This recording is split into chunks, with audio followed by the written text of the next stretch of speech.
ខ្លាំងជួបរឿងដូចខ្ញុំម្ដងសើចម្ដងយំឥតមានពេលហើយ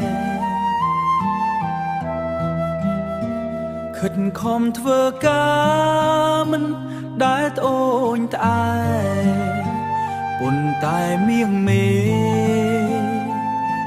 មិនដែលឃើញពីតំឡៃពាងអ្នកនិយាយដូចជាកំបិតចាំងដោតដួងចិត្តខ្ញុំឈឺរាល់ថ្ងៃ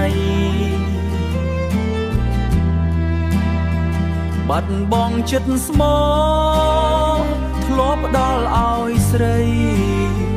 ព្រោះតែសំដីស្រីមិនមេត្តា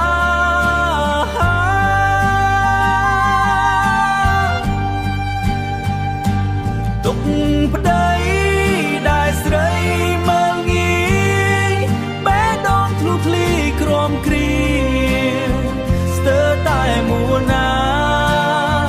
ខំសងកត់ចិត្តមិនឆ្លើយតវ៉ាដើម្បីរក្សាស្នេហារាប់ឆា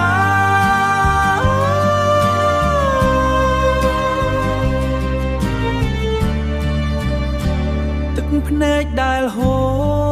រធ្លាប់លាក់ក្នុងចិត្ត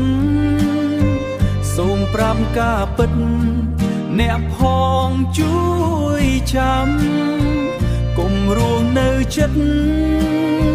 មនុស្សមើលបំណាំជាតិនេះចងចាំ